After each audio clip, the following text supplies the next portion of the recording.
ठीक है, डेप्रिसिएशन का पहला क्लास हम ऑलरेडी किए थे पर वीडियो रिकॉर्ड नहीं हो पाया, इसलिए फिर से दोबारा फर्स्ट क्लास रिकॉर्ड कर रहे हैं। इसीलिए पहले से ऑलरेडी सब कुछ जो लिखा हुआ दिखा रहा है, ये फर्स्ट क्लास हम लोग का रिकॉर्ड नहीं हुआ था, इसीलिए ऑलरेडी ये लिखा हुआ दिखा रहा है।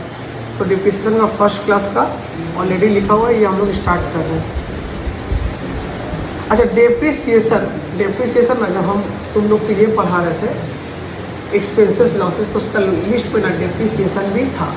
काइंड ऑफ मेरा खर्चा है, मेरे काइंड ऑफ मेरे लिए लॉस है। ठीक है, डेप्रिसिएशन का मतलब क्या होता है, किसी भी एसेट का जो मेरा फिक्स एसेट्स है, किसी भी एसेट का वैल्यू क्या हो जाना, घट जाना, जिसको इंग्लिश में बोलते हैं reduction, reducing the value of asset. कोई भी एसेट का वैल्यू अगर घटता है, किसी भी एसेट का वैल्यू अगर गिरता है, तो उसको हम लोग क्या बोलते हैं, उसका डेप्रिसिएशन हो रहा है। डेप्रिसिएशन का सिंपल डेफिनेशन क्या है, reduction the value of assets, kind of fix assets. ठीक है, कैसा सर वैल्यू घटता है, मान लो 2023 में जो फ़ोन मेरा आईफोन 60 का है, 2033 10 साल बीतने बाद 60,000 मिलेगा क्या? ऑब्वियस सी बात है, सेकेंड हैंड हो गया, उसका वैल्यू घट गया, इसलिए उसको कितना मिलेगा हमको, 40,000। तो 20,000 रुपये मेरा जो लॉस है, इसको क्या बोले, 20,000 इसका वैल्यू घट गया, काइंड ऑफ क्या है, डेप्रिसिएशन। ठीक है, डेप्रिसिएशन जो है सेक्शन पहले 6 में आता था, अकाउंटिंग स्टैंडर्ड सेक्शन, उसमें अकाउंट्स का सारा रूल्स रेगुलेशन वगैरह लिखा हुआ है। तो पहले अकाउंटिंग स्टैंडर्ड 6 में आता था, पर अकाउंटिंग और स्टैंडर्ड 6 जो है हट गया। अब अकाउंटिंग स्टैंडर्ड 10 जिसमें फिक्स एसेट के बारे में लिखा गया है, तो फिक्स एसेट के हम लोग डेप्रिसिएशन करते हैं, तो डेप्रिसिएशन को भी उधर ही घुसा दिया गया। तो डेप्रिसिएशन में क्या हो, वही होने लगा। ठीक है, जो जैसे लिखा हुआ it is the one, accounting standard कितना 10, 6 क्या हो गया, रिमूव हो गया। ठीक है, 6 क्या हो गया मेरा, रिमूव हो गया। उसका कुछ PDF हम दिखाए थे,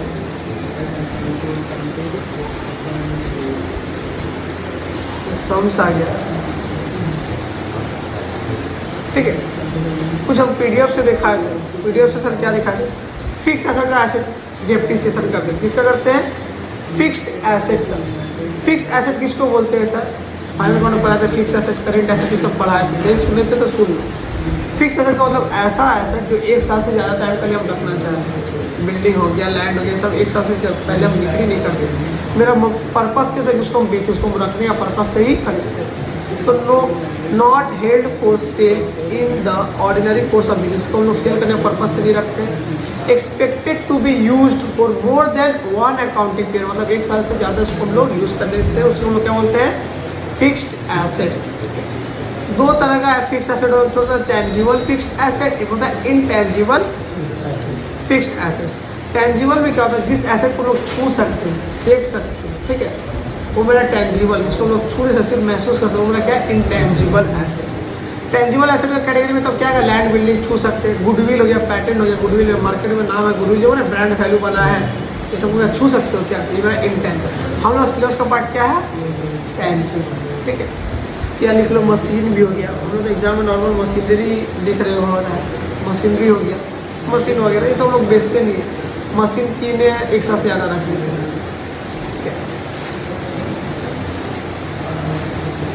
डेप्रिसिएबल एसेट का ना डेप्रिसिएशन होता है। डेप्रिसिएबल एसेट किसको बोलते हैं, ऐसा asset, a fix asset having a limited और finite useful life is a depreciable asset. ऐसा एसेट जो कभी ना कभी खत्म होगा, उसका लाइफ इनफाइनाइट नहीं है, फाइनाइट है, कभी ना कभी खत्म होगा। लैंड हो, लैंड हो, बिल्डिंग हो, मशीनरी, कभी ना कभी खत्म होगा ही होगा। An asset having an infinite useful life can not be depreciated like land. ऐसा एसेट जिसका कभी भी लाइफ खत्म नहीं होगा, उसका लाइफ क्या इनफाइनाइट है, उसका डेप्रिसिएशन नहीं निकालते हैं। एसेट फिक्स एसेट है, फिर भी कौन सा बोलो तो लैंड, क्या है, लैंड। लैंड एक ऐसा एसेट है ना, फिक्स एसेट, इसका लोग डेप्रिसिएशन नहीं करते, क्योंकि लैंड में कहीं वैल्यू घटे जाता है, जमीन में कहीं वैल्यू घटता है। सारा एसेट तो तुमको बता देंगे वैल्यू घटेगा, सर बिल्डिंग है तो वैल्यू बढ़ता है, बिल्डिंग का वैल्यू नहीं बढ़ता है, उसका जो जमीन है उसका वजह से बिल्डिंग का बढ़ता है, बिल्डिंग का वैल्यू नहीं बढ़ता। तो हर एसेट का वैल्यू घटता है सिवाय लैंड। लैंड एक ऐसा एसेट है जितना टाइम बीते उतना एसेट बढ़े। क्यों बढ़ता है, रीजन क्या है कि जो डेप्रिसिएबल एसेट है उसका लाइफ क्या है, इनफाइनाइट है, फाइनाइट नहीं है। समझ में आया। तुम एक काम करो, ये फोटो लो, ग्रुप में डाल दो, तुम लोग तो ये है नहीं PDF, ये फोटो ले लो,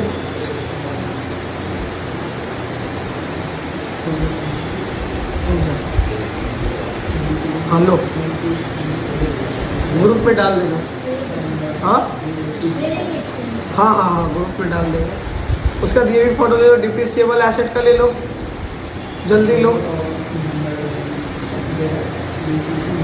तुम लोग तो नोटबुक भी नहीं लिए, 100 रुपीज़ देके नोटबुक लेना था, वो भी तुम लोग नहीं लिए। तुम लोग कुछ थोड़ा सब काम गड़बड़ है। तुम लोग अभी इतना आधा क्लास खत्म होने पे तुम लोग के पास अभी नोटबुक भी कुछ नहीं है। तुम लोग पढ़ाई को लेकर थोड़ा सीरियस हो जाओ। ये समझ में आया क्या?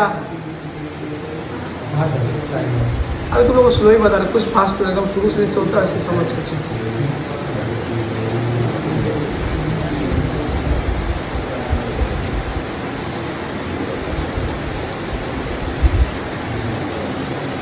अब यही महीना लास्ट इन लोग के साथ होगा, तुम अपना बुक भी अब ले लो, ठीक है? बुक ले लो, अब टाइम नहीं है। एग्जाम कब से?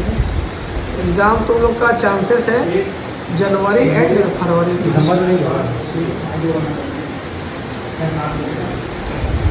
ठीक है, यहाँ तक हम लोग कर लिए, ये भी पढ़ लिए। अच्छा, एक जो एग्ज़ाम पर्पस के जो पूछता है कि डेफिनेशन क्या है, इसका डेफिनेशन है डेप्रिसिएशन में be defined as reduction in the value of PP. और फिक्स एसेट को ना हम लोग पीपी बोलते हैं, प्रॉपर्टी प्लांट एंड इक्विपमेंट। यही तीनों को फिक्स एसेट माना गया। तो ब्रैकेट में फिक्स एसेट भी लिख दिए, ठीक है? वैल्यू रिडक्शन हो जाता है किसका? अगर फिक्स एसेट का वैल्यू रिडक्शन क्या हो रहा है? डेप्रिसिएशन हो रहा है। Occasion by the 4 factors. 4 factor मतलब कुछ रीज़न होता है, रीज़न तो बहुत होता है, पर तुम लोग का एग्जाम पर्पज से ये 4 रीज़न दिया गया है कि क्या रीज़न जिसके से मेरा एसेट का वैल्यू घटता है, रिडक्शन का, डेप्रिसिएशन में। तो वियर एंड टियर, कोई चीज़ को जितना वियर करोगे, मतलब जितना पहनोगे, जितना यूज़ करोगे, टियर करोगे, उतना उसका वैल्यू घटते जाएगा। एक कपड़ा है, जितना और पहनते जाएंगे, जितना और गाड़ी है, जितना और यूज़ करेंगे, जितना लैपटॉप है, जितना और इसका यूज़ करेंगे, वियर टियर करेंगे, उतना इसलिए पुराना होता जाएगा, उतना इसका वैल्यू घटते जाएगा। ऑब्सोलेट मतलब न्यू टेक्नोलॉजी। अगर ये मान लो ओल्ड टेक्नोलॉजी का कोई चीज़ है तुम्हारा, अब मशीन नया टेक्नोलॉजी कोई आ रहा है, तो ओल्ड टेक्नोलॉजी वाला आदमी छोड़ते जा रहा है, ठीक है? तो जितना एडवांस टेक्नोलॉजी और आदमी पुराना टेक्नोलॉजी को छोड़ते जाता है, पुराना टेक्नोलॉजी का तुम्हारा पास कोई एसेट्स है तो वो भी तुम्हारा उसका वैल्यू घटे, उसको कोई लेने वाला नहीं। क्योंकि आदमी जनरेशन बढ़ रहा, पहले हाथ से करता था, मशीन आया, उससे अच्छा हो, जैसे जो मशीन आएगा वैसा ऐसे। इफ्लक्स ऑफ टाइम, इसमें क्या होता है? तुम ना कोई मशीन खरीद के कुछ भी एसेट खरीद के रख दे, पर तुम उसको यूज़ नहीं करो, पर टाइम बीत रहा है तब भी उसका वैल्यू घटेगा। हम आईफोन एक खरीद करके फॉर एग्जाम्पल रख दिए, हम बोले 3 साल इसका यूज़ देंगे, 3 साल का डेप्रिसिएशन निकाला, ऐसा नहीं होगा। अगर मेरा एसेट यूज़ करने के लिए रेडी था तो 3 साल यूज़ करो या ना, तो उसका वैल्यू घटेगा ही। 3 साल बाद हम बोलेंगे नया फोन छोड़ भी नहीं, तो कोई हमको पूरा अमाउंट देने वाला नहीं है। तो कोई भी एसेट हो, टाइम बीतने से अगर तुम यूज़ करो या ना करो, डजेंट मैटर, उसका डेप्रिसिएशन होगा ही होगा। एक्सीडेंट, ऐसा कोई ठोकाना टाइम नहीं बीता, आज ही किनारे ठोका गया तो उसका एसेट का वैल्यू घट गया। डिप्रिसिएशन मतलब क्या? एसेट का वैल्यू रिडक्शन हो गया, घट गया। तो किसी को भी ठोक दोगे, गाड़ी नया है, तुम्हारा फोन गिर गया, गाड़ी ठोक दिए, एक्सीडेंट तो डैमेज हो गया, डैमेज से भी क्या हो गया, मतलब वो वैल्यू इसका घट गया। अब डिप्रिसिएशन करने ना बहुत सारा मेथड्स है, डिप्रिसिएशन निकालने का बहुत सारा मेथड्स है, जिसको लोग क्या होता है स्ट्रेट लाइन मेथड, और एक भी क्या नाम है original cost method, fixed installment method, ठीक है? फिक्स्ड इंस्टॉलमेंट मैथड, ठीक ये भी है मेरा। तो अब तक क्वेश्चन ये आ रहा है, तीनों में से कोई भी क्या रहेगा, हम क्या करेंगे? तीनों में से कोई का मतलब एक ही, तीन नाम तीन है, ठीक है? एक और भी नाम लिख लेते हैं, इक्वल। लोग जब लिख लेते हैं उसके बाद आराम से तो लोग कॉपी करना है, ठीक है? पहले वीडियो हो जाए ना, उसके बाद आराम से कॉपी करना है। जो हमको पता नहीं कितना टाइम लगा, कितना लगा, उसका 1.5 घंटा क्लास होता है, अभी 1 ही घंटा मिला, तो पहले हम समझा देते हैं, उसका जो टाइम बचेगा आराम से लिखते रहना, ठीक है? इक्वल इंस्टॉलमेंट मेथड भी बोलते हैं, क्या बोलते हैं? Equal installment method. इसका एक एग्जाम्पल देते हैं स्ट्रेट लाइन मेथड के लिए, ठीक है? तो स्ट्रेट लाइन मेथड के एग्जाम्पल्स देख लो, उसका बाकी हम लोग को बता रहे हैं, ठीक है? अच्छा, फाइनल अकाउंट याद है ना? फाइनल अकाउंट जितना परसेंटेज उसका माइनस करके, मान लो एग्जाम्पल दिया, मशीनरी कितना का है स्ट्रेट लाइन मेथड, डेप्रिसिएशन कितना परसेंट, बोला फाइंड डेप्रिसिएशन फॉर 3 ईयर्स, कितने ईयर्स के लिए? तो पहले मशीन का वैल्यू लिख दिया, मशीन का क्या वैल्यू लिख दिया? 2 लाख। लेस फर्स्ट ईयर कर दें, कितना परसेंट बोला? 10%। 2 लाख का 1 जीरो कम कर दें, 10%, कितना आएगा मेरा? 20,000। 20 लेस कर तो कितना जाएगा? 1 लाख। इतना तक हम लोग फाइनल अकाउंट में हम लोग सीखे थे, तो फाइनल कर में 1 ईयर होता है, इसमें क्या बोला 3 ईयर, 1 ईयर हो गया, फिर एक बार और लेस करेंगे, ठीक है, कितना निकालेंगे 10%। बस फर्क क्या है, 10% इसका नहीं निकालेंगे, हमेशा ओरिजिनल को जो शुरू में रहता है ना उसको हम लोग क्या बोलते हैं ओरिजिनल कॉस्ट, हमेशा हम लोग किसका निकालेंगे ओरिजिनल कॉस्ट, एकदम स्टार्टिंग में रहता है। तो 2 लाख में से 20,000, 1 लाख माइनस करेंगे तो 60,000 हो जाएगा, ठीक है। फिर थर्ड ईयर का इससे वही 20,000 होगा, जो ऊपर का हमेशा ऊपर समय हमेशा सेम ही अमाउंट आएगा, हमेशा सेम अमाउंट आएगा, फिर 1,40,000 हो जाएगा, ठीक। ये हमेशा ओरिजिनल कॉस्ट पे लग रहा है क्या, इसलिए इसका नाम क्या पड़ा ओरिजिनल कॉस्ट मेथड, क्या पड़ा। इसका इंस्टॉलमेंट हमेशा डिप्रिसिएशन का फिक्स है 20,000 हमेशा, क्योंकि हमेशा एक ही पे मारना है, तो जब 3 ईयर हो चाहे 10 ईयर हो हमेशा कितना आएगा सेम अमाउंट आएगा, इसलिए इसका नाम क्या पड़ा है fixed installment method. Original cost पे करते हैं हमेशा, इसलिए ओरिजिनल कॉस्ट मेथड भी पड़ेगी। Equal installment method, equal installment हमेशा आता है 20 कहीं बदलता, इसलिए इसका नाम क्या पड़ा equal installment method. Straight line method क्यों पड़ा है ये अब बता दें, ठीक है, ये कहीं बताया नहीं जाएगा, तो ये अच्छे से समझना है। डायग्राम हम सिखाए थे, मान लो ये लिख दो 1 2 3, अमाउंट कितना मशीन का 20,000, डिप्रिसिएशन सॉरी कितना रहा है, इस साइड में हम लोग डिप्रिसिएशन लिख रहे हैं और ये साइड में हम लोग क्या लिख रहे हैं बोलो तो, लिखा हुआ क्यों समझ ना, क्योंकि ऑलरेडी ये क्लास करवा चुकी है, इससे सब लिखा हुआ दिख रहा है, अब वीडियो रिकॉर्ड नहीं हो पाया था। तो ये ईयर्स में 1 2 3 दिया हुआ है। सुनो ना, पहला ईयर कितना था, अमाउंट लीजिए 10 20 30, 10 20 30 की लिखिए क्योंकि डिप्रिसिएशन 20 से हो रहा है, उसी हिसाब से अमाउंट ऊपर नीचे समझने के लिए लिख दिए 10 20 30। सुनो पहला ईयर डिप्रिसिएशन कितना है 20, सेकेंड ईयर में भी, थर्ड ईयर में भी, और लास्ट में क्या करते हैं मैच करते हो, स्ट्रेट लाइन बन रहा है क्या, इससे इसका नाम क्या पड़ा स्ट्रेट लाइन मेथड, ठीक है। स्ट्रेट लाइन मेथड इसलिए पड़ा, समझ गए, यहाँ तक समझ में आ गया सबको। मेथड क्या क्या डिप्रिसिएशन का, एक तो स्ट्रेट लाइन मेथड, दूसरा क्या रिटन डाउन वैल्यू मेथड। तुम्हारा एग्जाम पर्पस से यही दो तो आता है, बाकी सारा भी मेथड्स है जो तुम्हारा एग्जाम पर्पस से नहीं आता है, थोड़ा सा हाई लेवल होगा तो और आएगा मेन। तो रिटन डाउन मेथड और स्ट्रेट लाइन मेथड में सर डिफरेंस क्या है, तो रिटन डाउन मेथड में स्ट्रेट लाइन में कोई डिफरेंस नहीं, सिंपल है। मान लो इसमें हम क्या करते हैं ओरिजिनल कॉस्ट में निकालते हैं ना, इसमें क्या करें मान लो जो बैलेंस आएगा ना उस पर निकालेंगे, समझे क्या बोल रहे हैं।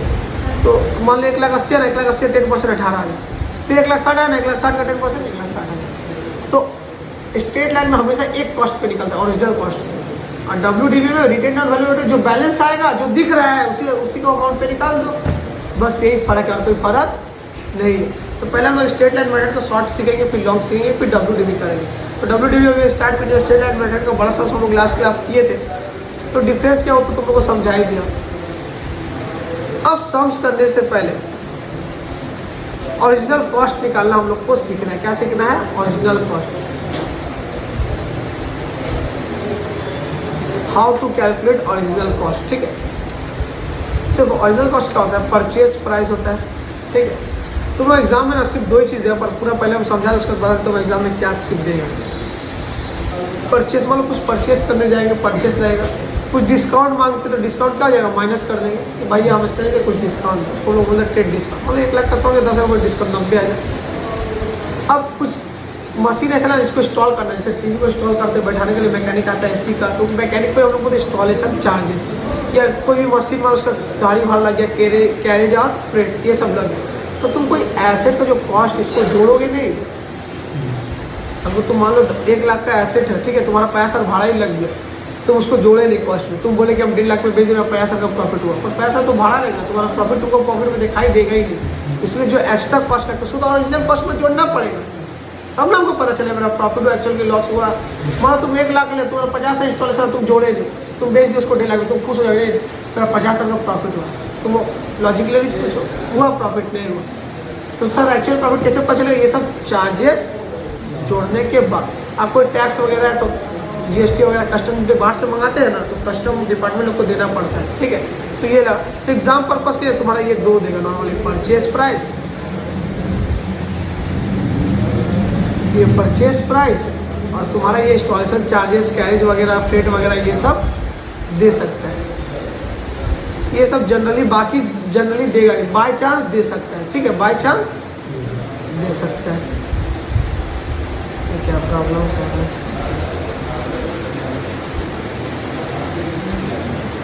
तो ये तुम्हारा बाय चांस, ठीक है, तो ये मेरा बाय चांस दे सकते। नॉर्मली सर एग्जाम पर्पस के लिए नॉर्मल समझने के लिए सब समझिए लॉजिक क्या क्या एडलेस होगा, पर हमको दो नॉर्मली देगा, या परचेस प्राइस दे देगा, ये सब इंस्टॉलेशन चार्जेस कैरेज वगैरह ये सब दे देगा लाने का, तो जोड़ देना, ओरिजिनल कॉस्ट निकल जाएगा, समझे। अब एक फॉर्मूला है डेप्रिसिएशन का, क्या फॉर्मूला है लास्ट क्लास में बताते, cost minus scrap value minus divide by estimated useful है। पहले होता क्या सुन लो, ओरिजिनल कॉस्ट तुम लोग को हम बता दिए, कॉस्ट और original cost both are same, ठीक है। तो ओरिजिनल कॉस्ट तुमको हम निकालना सिखा दिए, मान सिर्फ कॉस्ट दे, सिर्फ कॉस्ट दिया, परचेस प्राइस दिया, सर कुछ चार्जेस ऐड करके नहीं दिया, तो वही लिख देना सिर्फ। मान लो परचेस प्राइस प्लस कुछ इंस्टॉलेशन चार्जेस, दोनों को जोड़ करके कॉस्ट में दिखाना, समझे क्या बोल रहे हैं। तो स्क्रैप वैल्यू क्या होता है, कोई भी ऐसे जितना भी डेप्रिसिएशन उसका निकाल लो, एट ऑफ द एंड वो पूरा खत्म, जीरो में नहीं आएगा, लास्ट में स्क्रैप हो जाता है, कुछ तो मिलेगा, सेकेंड हैंड हो जाएगा, जितना भी साल हो, 10 साल 15 साल 20 साल कवाड़ी में तो बिक्री होगा, स्क्रैप उसको कवाड़ी मतलब कि एकदम स्क्रैप बोलते हैं। तो जो स्क्रैप वैल्यू जो ऐसा जो एंड ऑफ टाइम में निकलता है उसको हम लोग क्या बोलते हैं, स्क्रैप वैल्यू। जितना भी डेप्रिसिएशन निकले 10 साल और 20 साल कवाड़ी का भी तो दाम में बेचेगा, कटाइया गाड़ी भी जितने भी डेप्रिसिएशन निकले कटाई का दाम में तो लास्ट में बेचेंगे, खराब से भी खराब होगा, तो उसको हम लोग क्या करते हैं, माइनस करते हैं कॉस्ट से, scrap value. Estimated useful life मतलब एक तो ना हम लोग एस्टिमेट लगाते हैं कि मेरा एसेट कितना टाइम तक यूजफुल इसका लाइफ रह सकता है, मशीन 10 साल 3 साल कितना साल तक के रह सकते हैं। बुक देख के आंसर लिख रहे हो क्या, जल्दी क्वेश्चन लिखे, जितना हो जल्दी लिखो, तो टाइम बीत रहा, आधा घंटा समय, जल्दी लिखो। एक ये है, ठीक है, और एक क्या है मेरा, cost into depreciation rate. Sir कैसे समझे, कौन सा फॉर्मूला दिया हुआ है, ठीक है। अगर मान के चलो परसेंटेज गिवन है, डेप्रिसिएशन का परसेंटेज गिवन है, सॉरी नॉट गिवन इसमें होगा, और डेप्रिसिएशन का परसेंटेज नॉट गिवन है, तो ये वाला फॉर्मूला देंगे, मतलब कोई 5-10% कोई लिखा हुआ है ही नहीं, ठीक है। इसमें क्या रहेगा, वो तो परसेंटेज गिवन। सर क्या बोले, सिंपल सा बात है ना, क्वेश्चन में देखना 5% डिप्रेशन 10% डिप्रेशन दिखा रहा है, ये फॉर्मूला है, ठीक है। अभी फॉर्मूला कॉस्ट के साथ और मान लो कुछ इंस्टॉलेशन हो तो ऐड होगा, याद है ना, परचेस प्लस इंस्टॉलेशन चार्जेस, ठीक है। अब परसेंटेज सर गिवन नहीं है, तो सिंपल सा बात है, ये फॉर्मूला समझ में कैसे करेंगे। ये तो कॉस्ट इंटू डिप्रिसिएशन रेट, मतलब कॉस्ट मान लो 1 लाख, 5% डिप्रिसिएशन रेट मल्टीप्लाई जैसे निकालते हो वैसे निकालेंगे। स्क्रैप वैल्यू का ना और भी बहुत नाम, एग्जामिनर ना दूसरा नाम दे देते, तुम कंफ्यूज हो जाओ, अरे इसको कहाँ लिखे, तो सैल्वेज वैल्यू, रेसिडुअल वैल्यू और ब्रेकअप वैल्यू सेम नाम है, काम एक ही नाम सेम। एक एग्जाम्पल करते हैं, मान लो परचेज दिया हुआ कितना 15,000, इंस्टॉलेशन चार्जेस कितना दिया हुआ है 5,000, ठीक है।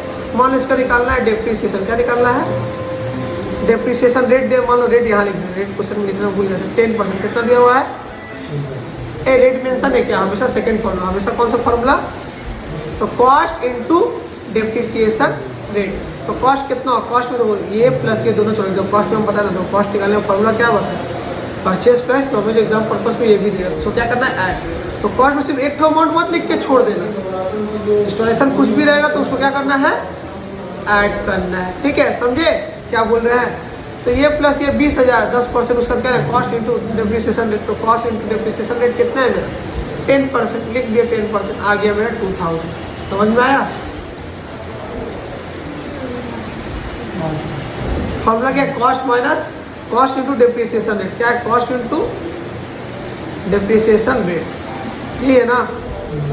तो कॉस्ट मेरा क्या है, परचेज प्राइस दिया और इंस्टॉलेशन दिया, तो दोनों को जोड़ेंगे तभी ना कॉस्ट निकलेगा, तो दोनों को जोड़ दे 15, 5, 20,000। अब इंटू डेप्रिसिएशन रेट लिख दिए 10%, ये कॉस्ट है डेप्रिसिएशन रेट, सिर्फ कॉस्ट के नहीं, ये दो प्लस के तुमको समझ में नहीं आया हो, समझे। कॉस्ट में सिर्फ 15 नहीं लिखना, इंस्टॉलेशन कुछ चार्ज वगैरह, तो ये सब दो कॉस्ट निकालने फॉर्मूला पता है ना, ऐड करना है तभी ना, नहीं तो सिर्फ उस पर तुमको लॉजिक भी बता दिए, 1 लाख का किलोगे 50,000 रुपये इंस्टॉलेशन जोड़ोगे नहीं तो फिर तुम्हारा लॉस हो जाएगा। तो ये मेरा कुछ है, एक सब तो ये अपने से ट्राई करो, ये सेकेंड नंबर फॉर्मूला, बट चलो हम ही बना देते हैं। मान लो परचेज प्राइस कितना दिया 25,000, एस्टिमेटेड यूज पर ये ब्रेकअप वैल्यू। अच्छा परसेंटेज गिवन है क्या डेप्रिसिएशन का, नहीं गिवन से कौन सा फॉर्मूला अप्लाई करेंगे? फर्स्ट वाला। तो फर्स्ट वाला फॉर्मूला है कॉस्ट स्क्रैप वैल्यू एस्टिमेटेड है। तो cost minus scrap value, cost देखो दिया हुआ है क्या सर, कुछ ऐड करेंगे, ऐड दिया हुआ तो करेंगे, नहीं दिया हुआ तो छोड़ दो। इससे यही मेरा कॉस्ट हो गया। परचेज मेरा क्या हो गया? कॉस्ट कितना लगा, परचेज कितना में किया, आईफोन कितना है परचेज किया, आईफोन का कॉस्ट कितना लगा। अब मान लो इसका इंस्टॉलेशन दिया तो 25 के साथ इंस्टॉलेशन चार्ज जोड़ते, नहीं है तो छोड़ दो, यही मेरा कॉस्ट हो गया। तो 25 है, सब चीज़ तो इंस्टॉल कराई जरूरी ना, कोई तो खरीद लिए हो गया कोर्स, बात खत्म, सब तो इंस्टॉल थोड़ी होती। तो कॉस्ट लिख दिए माइनस के scrap value, minus scrap value, breakup value पर स्क्रैप वैल्यू और भी नाम है क्या? Breakup value scrap value both are same, जो इधर लिखा भी स्क्रैप वैल्यू और भी नाम है, डायरेक्शन घुमाने के लिए अलग अलग नाम दे सकते। तो breakup value minus divide by estimated useful है 10 ईयर्स की। इसको सॉल्व करेंगे, 25 से 5 जाएगा 20, 20 जोड़ा 10 2 है, कैलकुलेटर से तुम लोग अपने से कर ले, कोई दिक्कत का बात नहीं। अब क्या होता है, डिप्रिसिएशन सिर्फ निकाल के नहीं छोड़ना, इसके साथ डिप्रिसिएशन रेट भी निकालना पड़ता है। क्या निकालना पड़ता है? Depreciation rate. और मान लो अमाउंट सिर्फ पता है, तुमको रेट पता नहीं, तुम जो हम लोग सम्स किए थे, तो डिप्रिसिएशन कैसे निकालोगे? रेट तो पता है, रेट का फॉर्मूला सब तब क्या है? Depreciation divide by cost into 100। Depreciation तो निकाल लिए, कितना है? 2000 लिख दिए। कॉस्ट कितना था? हम लोग कॉस्ट कितना लिखे थे? 25,000, यहाँ भी लिखे थे, 25,000 ना, 25,000 लिख दिए इंटू 100 तक बस सॉल्व कर लो। 2000 इंटू 100 डिवाइड बाई 25, देखना 8% आए, ठीक। उसके बाद 8% रेट से ना देखो, जैसे स्ट्रेट लाइन मेथड तुम लोग को बताए थे ना, 8 पहले देखना, ऐसे तुमको पहले ये वाला सॉल्व करना रहेगा, ये वाला पहले इतना दूर तक 100% निकालना पड़ेगा, परसेंट पता चल जाए, उसका डिप्रिसिएशन मारते हुए चल जाना, ठीक।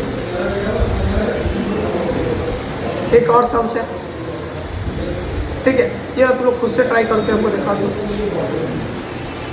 ये लोग खुद से ट्राई करो। फॉर्मूला क्या है? ये माइनस ये डिवाइड ये, बस याद हो जाएगा, सिंपल तो फॉर्मूला है, समझे? ये माइनस ये ओरिजिनल कॉस्ट माइनस इसका डिवाइड बाई यूजफुल लाइफ, ठीक है। ये पहले से ऑलरेडी क्लास करवा चुके, इसलिए लिखा हुआ ऑलरेडी से है। जल्दी करो, हम निकलेंगे, क्वेश्चन लिख के छोड़ो। राहुल ऋषि फीस कब देगा? दूसरा महीना लग रहा है। अरे ये तो 18 को दूसरा लग ही जाएगा। हाँ तो लग जाएगा ना, तो पहले दे दो तो सही है ना। हम तो स्कैनर भेज दे रहे हैं, भेज के स्क्रीनशॉट भेज देना।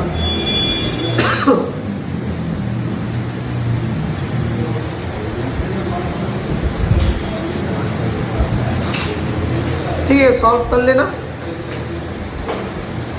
सॉल्व कैसे करेंगे? देखो, original cost 50,000 minus 10,000 divide by 4 कर देंगे, यूजफुल लाइफ जो है सॉल्व करेंगे, 10,000 मेरा आ जाएगा। उसका फॉर्मूला क्या था sir? Depreciation divide by cost. तो डिप्रिसिएशन निकाल लिए, 10,000, कॉस्ट कितना है? 50,000 इंटू 100 कर 20% मेरा आ जाएगा। वीडियो ऑफ करो, उसका तो हम समझा रहा हूँ।